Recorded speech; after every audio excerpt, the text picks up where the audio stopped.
Hello everyone and welcome back to Pokemon Brilliant Diamond.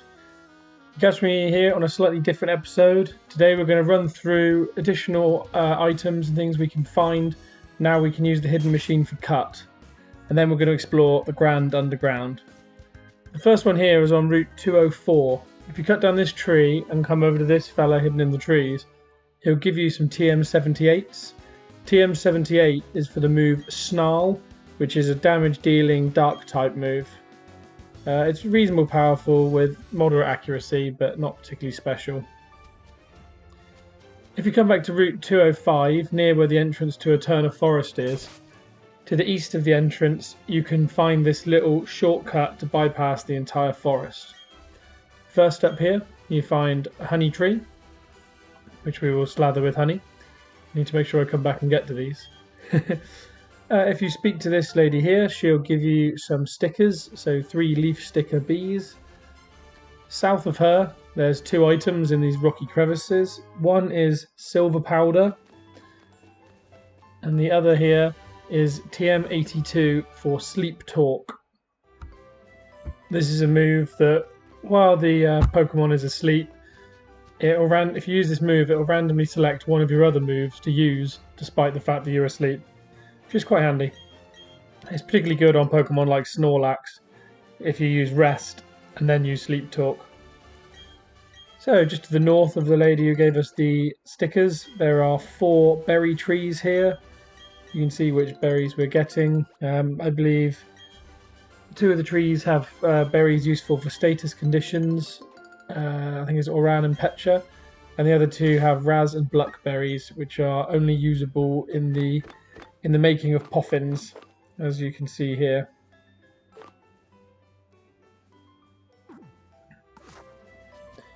So heading back to the east, you'll see there's some stairs leading to like a rocky path, and there's nothing else along here. So if you use cut here, you'll find yourself back on Route 205, which if you continue through Route 205, you'll get to Eterna City. Heading into Eterna Forest now. This is the northern side of Eterna Forest. There are some trees you can cut here. Heading up through here, there is a little crevice on the right hand side. You'll see that has a Pokeball in. If you look at this, that is an Ether, which is a PP restoring item, useful when you're a long way away from Pokemon Center. And then in the wall just north of that is the Insect Plate, which is another plate which can boost the power of some moves and is also used for changing the type of the mythical Pokemon Arceus.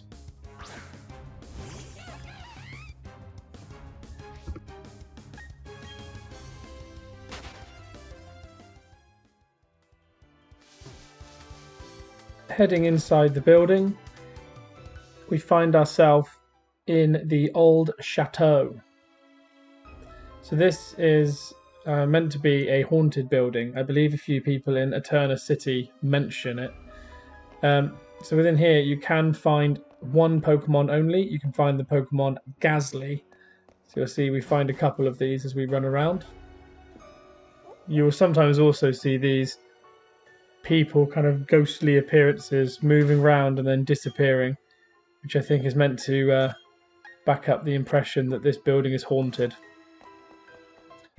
So if you come up to the through the door on the bottom floor and go to the west, I'll show in 2 seconds once I've defeated this Gastly.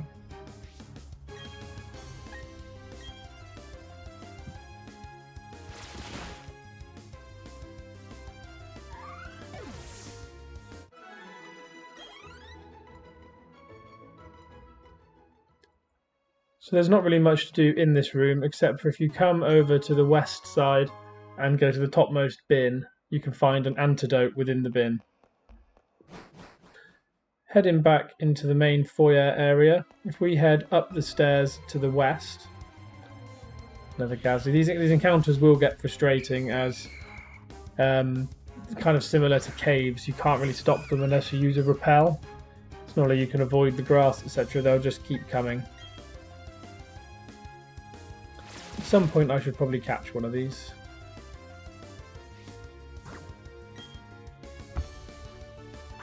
Hopefully this will do it.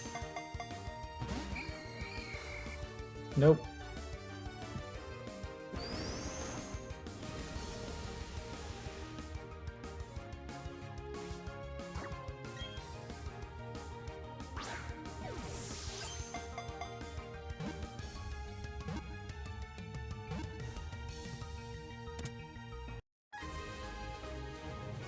And there we have it. So Gazly was caught. So that's one more added to our Pokedex now, which is handy.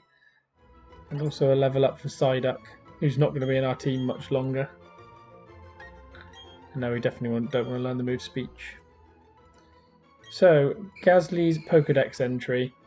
This Pokemon's body is 95% made up of gases. This Pokemon can be blown away by strong gusts of wind. Sounds very inconvenient. Gazly obviously evolves into Haunter, and then through trade can evolve into the Pokemon Gengar, which is very strong, and I would definitely recommend for your team if you're looking for a Ghost or Dark type Pokemon.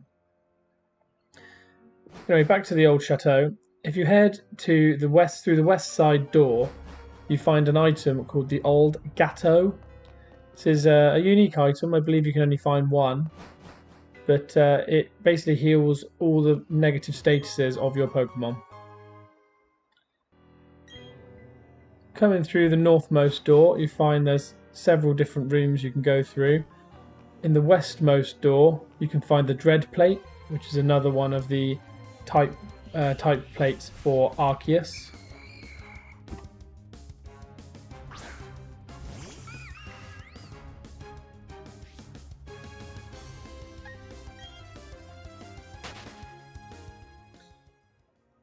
So, continuing along the corridor, if you go in the eastmost room, you can find another item. This time you have TM90, which is for Substitute. This is a very useful move, which, at the cost of half of your health, will put out a substitute in front of you, which will take a hit and have to be broken before your Pokemon behind can be hit. It's very useful for avoiding status moves, for example, and also for sponging hits, which would normally take off more than half your health. So now we've picked those items up, that's pretty much everything to see within the old Chateau.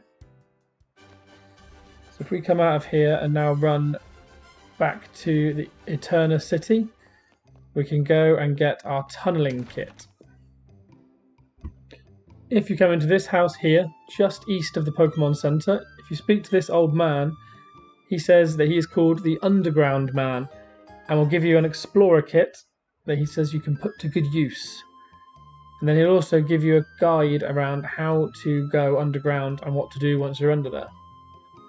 So without further ado, we actually are going to proceed with this little tutorial and have our first explore of the Grand Underground.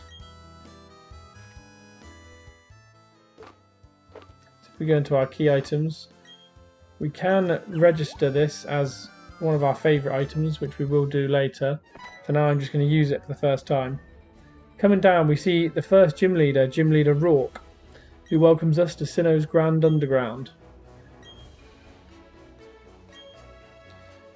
He says you can dig up fossils and treasures, and you can also make your own secret base. And to get back to the surface, we need to remember to use the Y button. So, I think essentially what we're going to do here is we're going to have our first kind of explore. We'll go and we'll dig up some fossils, and we'll also go and maybe also visit a couple of rooms for the first time and see what's currently available. As we've only done 2 of the gyms, there won't be a huge amount available currently. So we'll need to progress further in the story before we can find anything particularly rare. But still shouldn't stop us from having a little explore. So that first room looked like it didn't really contain anything apart from a few base Pokemon which we've already seen before. So we're actually going to come up and find some of these shiny patches to review and see if we can dig up something cool. Now, one thing which I don't do here, which I've since learned that you can do, is I'm trying to find these little glint spots by just running into the wall and pressing A where I think they are. Actually, if you tap the R button on your Switch, what it will do is it will send out a ping which will glint where the shining items are, or where the digging patches are, and this makes them much easier to find.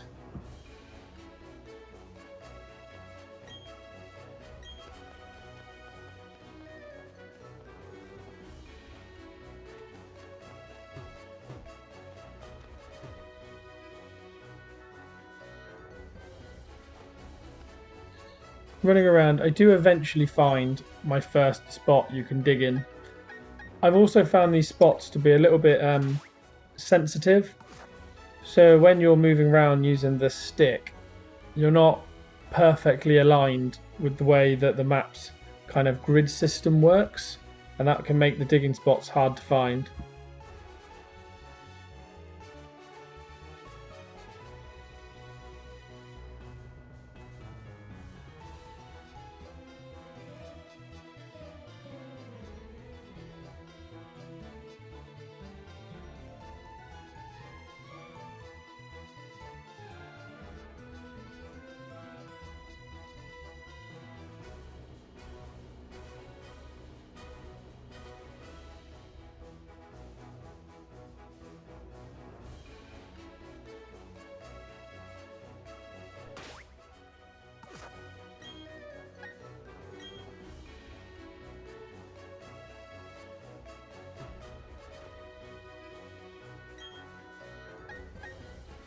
Hunting around, I'm just having a look to see what the map looks like, and then I do actually find my digging spot in a second.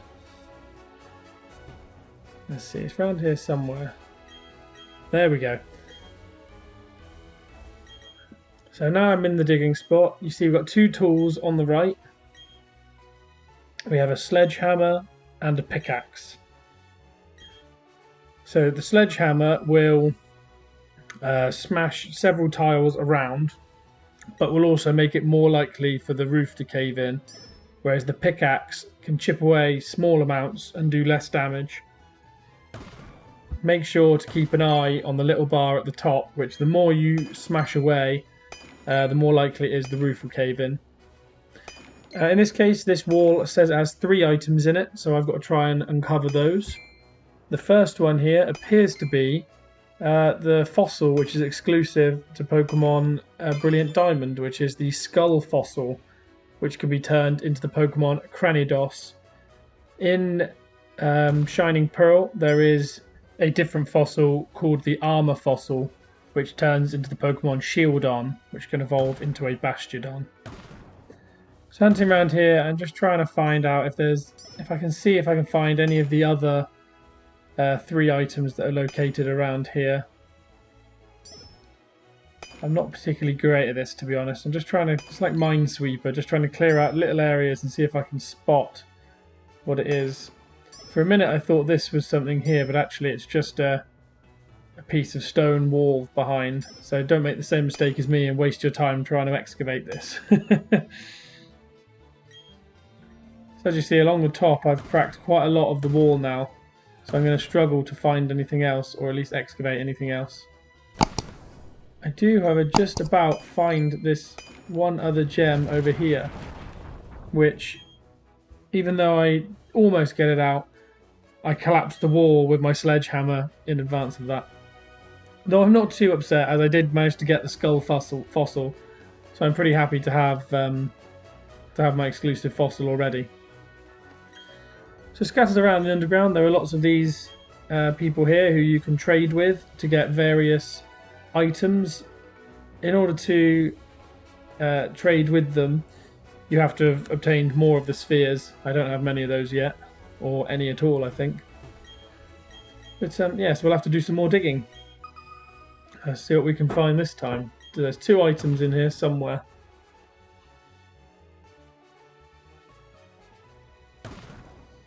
If I just hit around and see what I can find, see if I can see anything. Nothing under there. Nothing under there. I don't really know what the best strategy is, to be honest, but And just have a little play around and see if I can spot anything underneath. I think the hammer is the best way. Oh, here we go. So I found a different item this time. What this is these are the statue boxes that you can find. So the symbol on the top relates to the type of the Pokemon statue that you will find. So this will be a fighting type statue, which is quite cool. And the statues are used for putting in your secret base and can affect the Pokemon that you'll see in the nature areas in the Grand Underground. I've also found my second skull fossil, which is handy. I can then use that to trade with my friend, in which case, or with somebody else, and get their exclusive Pokemon. So yeah, that was a rather successful digging session, I think. Now let's see what's inside this box. So it's a Lucario. So we have a grey Lucario statue. You can actually find shiny statues, which are very rare, but are basically better versions of the regular statues. But yeah, they're very rare. To increase the chance of finding those, you see the little bar on the left-hand side under my map says 0, 1 out of 40.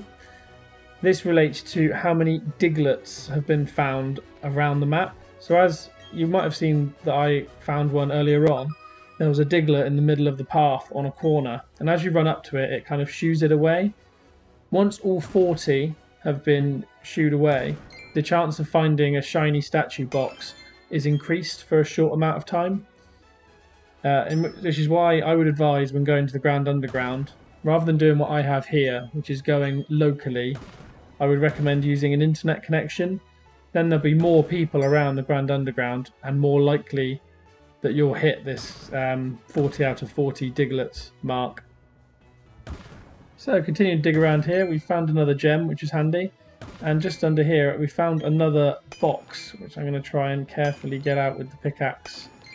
This appears to be a grass type box. And that's everything that's available in this digging section.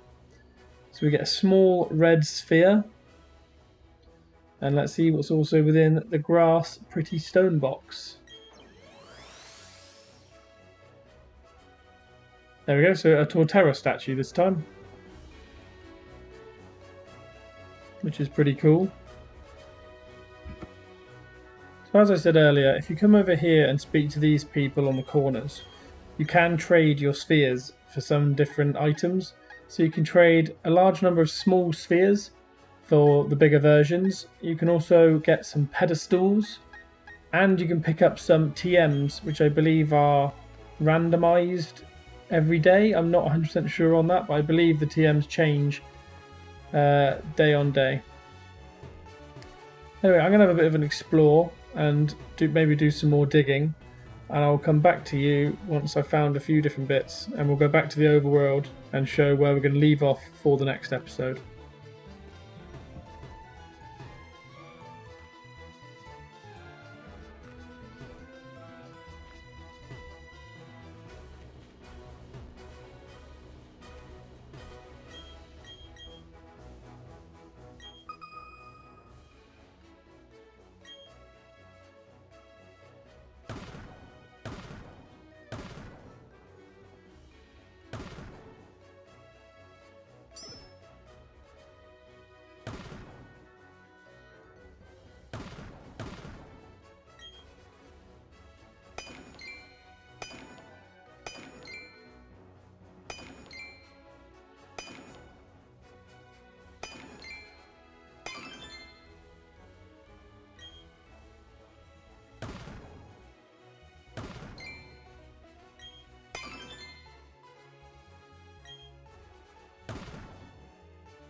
So I think that's quite enough digging for now. I think we'll head back up to the surface and show what's next up on our story journey. So now we're back up in Eterna City. You do return at the same spot where you left off digging. If we go up to the north of here, you'll see that there are these trees which we can cut down, which leads to the Team Galactic headquarters. First off, however, we're going to quickly run round here to the right-hand side of the building, where there is another cut tree. And if we quickly cut that, we can head over here and pick up this item here, which is TM46 for the Dark Move Thief, also used for taking items off of opponents' Pokemon. Very useful if there's a particular item you're trying to get. And just behind this Dialga statue, there is the Draco plate. Anyway, we're going to head back into Team Galactic headquarters and then leave there ready for the next episode, where we will then explore the headquarters. If you've enjoyed, please like, subscribe, and give me some feedback. I'm out.